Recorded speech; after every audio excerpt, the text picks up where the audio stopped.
Yung nga po ang ating sunod-sunod na kinaharap nitong nagdaang mga linggo. Kumusta kaya ang kabuang kalagayan ng ating disaster response at relief operations? Para alamin yan, makakausap natin si Yusek Ricardo Halat ng National Disaster Risk Reduction Management Council. Good morning po sa inyo, Undersecretary. Good morning, Sec. Martin. Good morning sa ating mga kababayang nakasubaybay ngayon.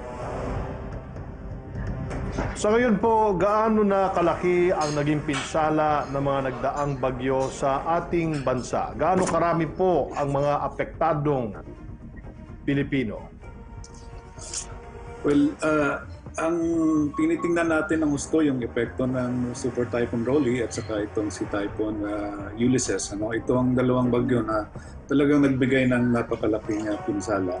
And mostly dito ay sa damage to agriculture. And from Super Typhoon Rolly, ang estimate, initial estimate ay nasa 5 billion na damage sa agriculture.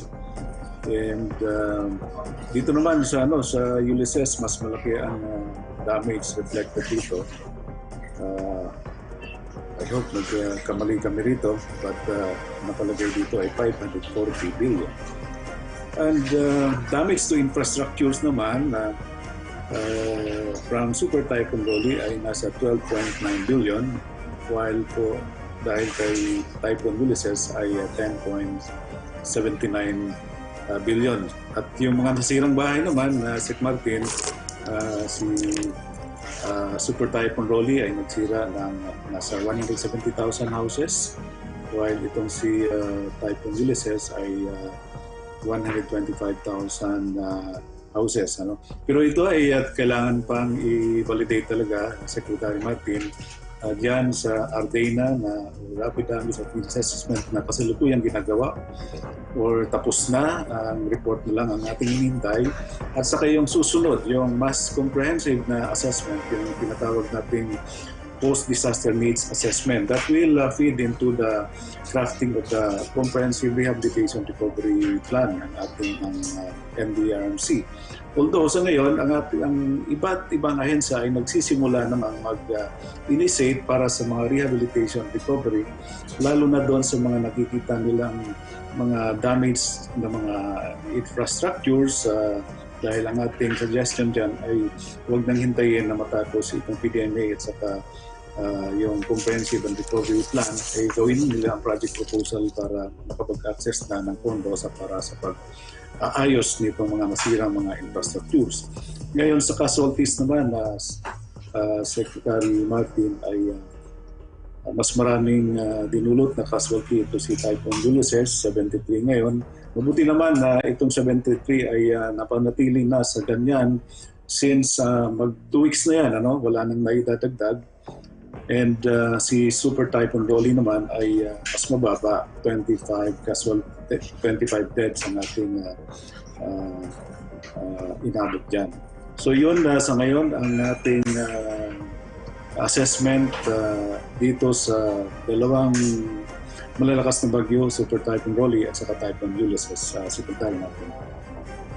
Tuloy pa rin po ba ang pagsasagawa ng relief operations? Kumusta po ito at saang mga lugar pa na lubos na nangangailangan hanggang ngayon?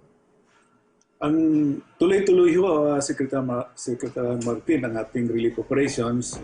Nangunguna dyan talaga ang DSWD sa pagpapadala ng pagkain. At ayon ito sa kautusan ni Presidente noong siya ay bumisita sa Tugigaraw, tingnan, bigyan ng prioridad yung supply ng pagkain, inumin at sa tubig at sa gamot.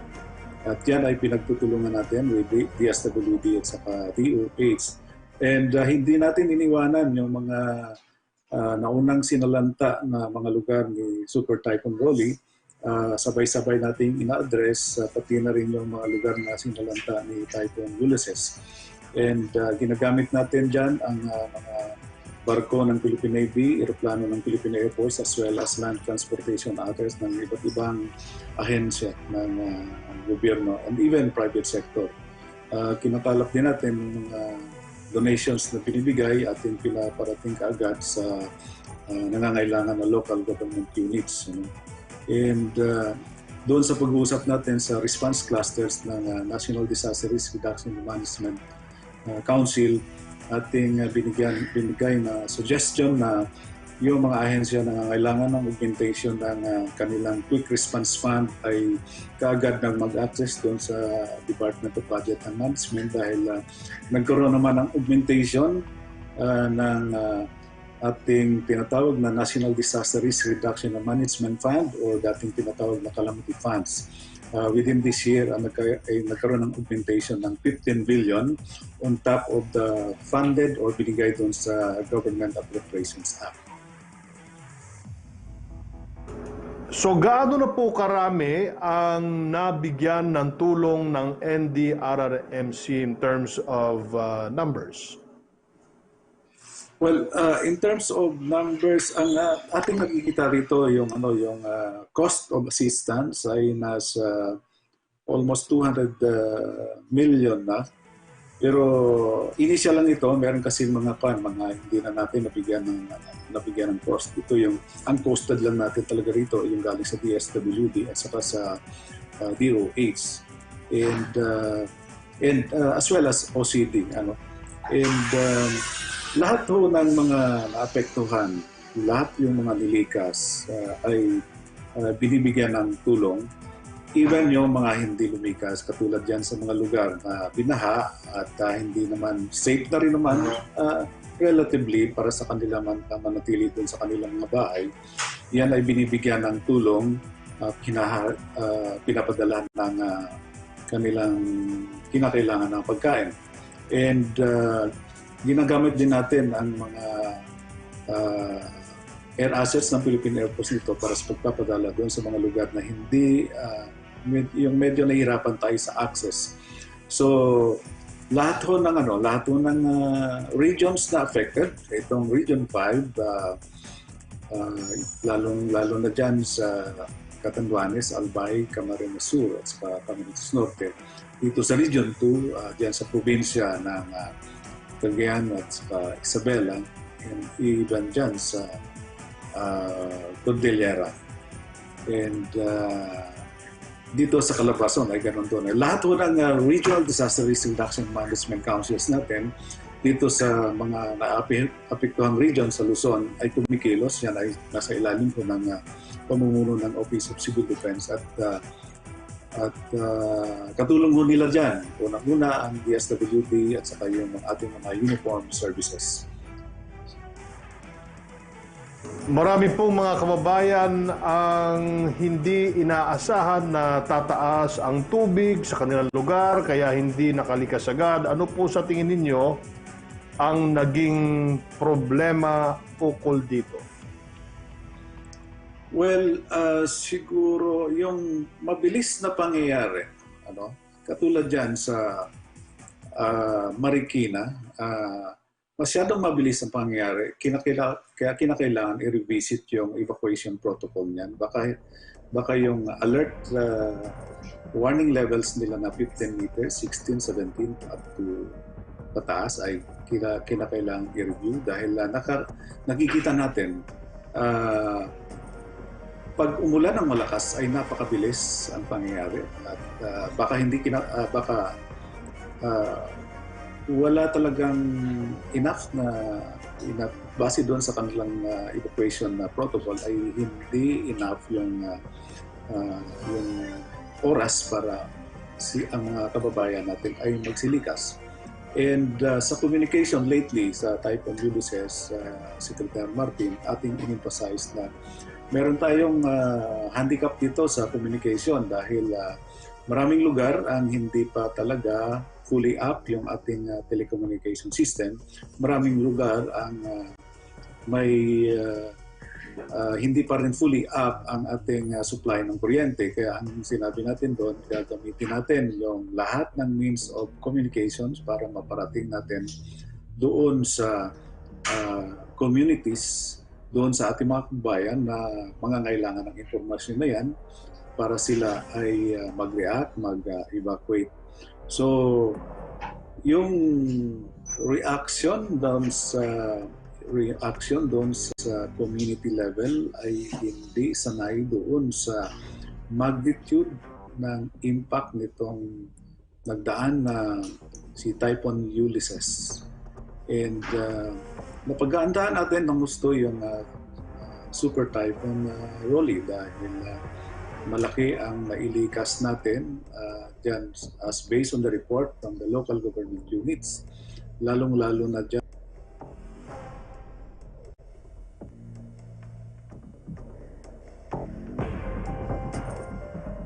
Okay, so may problema tayo sa ating communication line with the Undersecretary. Yes, Yusek Halad, mayroon pong proposal para ilipat ang authority pagdating sa dam water release sa inyong tanggapan. Kakayanin po ba ito ng NDRRMC at ano po ang mga kailangan ng NDRRMC para maging posible itong transfer of authority? Ang ginawa ho natin ay magkaroon ng desisyon sa NDRMC na mag-create ng committee na tatawagin natin na Dam Safety Committee. Pero meron kasi tayong protocol base doon sa isang desisyon noong panahon ni Presidente Gloria Macapagal Arroyo na ang mag-decide talaga niyan ay ang Pag-asa. Dahil sila ang nakakita ng forecast ng malakas na pag-uulan at ang desisyon nila ay pinapadala sa mga iba't ibang dam managers dito sa Pantabangan and Magat, yan ang NIA, dyan sa San Roque Dam sa Pangasinan, yan ang Napocor. So maraming iba't iba yung nagmamanage ng dam, and based on the decision ng Pag-asa ay susunod yung mga dam managers. Kung ilalagay natin yan sa NDRMC, alam naman natin yan ay konseho, mag-uusap pa yan, magkakaroon ng consensus. Baka tumagal yung desisyon natin ay hindi kaagad tayo makapagpalabas ng tubig. Pwede siguro i-create natin yung committee as an oversight to the two agencies or two organizations concerned, Pag-asa at saka yung mga dam managers, in preparing for the approach of a typhoon. But ang decision talaga ay dyan pa rin sa Pag-asa at saka dam managers dahil sila ang nakakita doon sa aktual na sitwasyon. At hinahantulad ko ito, Secretary Martin, sa decision on the withdrawal or disengagement of troops doon sa tactical level. Hindi ho yan dinidesisyonan, lalo na kung company size or platoon size level, hindi ho yan dinidesisyonan ng Chief of Staff of the Armed Forces of the Philippines, kundi yung tactical commander sa ground. So importante yung tactical decision making ng nasa ground, but with an oversight dito sa national level. Okay, so ano po ang inyong overall assessment sa nangyaring disaster preparedness at response ng NDRRMC at mga lokal na pamahalaan? Ano po ang mga areas na kailangan ng improvement? Well, doon sa dito sa preparedness talaga, yan ang isang areas na kailangan ng improvement. But ganon din dito sa prevention and mitigation na Secretary Martin. Dahil nakikita natin ay napakalaki na talaga ang pinsala na ating nakikita dito sa mga pag-ulan at sa mga bagyo. So kailangan ay ayusin natin itong ating mga river basin. Meron naman tayong mga plano na nandyan sa River Basin Control Office ng DNR, napakagandang mga plano. So kinakailangan lang talaga yung mga programs na identify doon ay kailangan i-implement. And we can only do so much in doon sa ating preparedness. Kailangan talaga mag-invest tayo ng malaki doon sa prevention and mitigation, and that includes overall yung management natin ng mga river basins so that maiwasan natin yung matinding pagbabaha.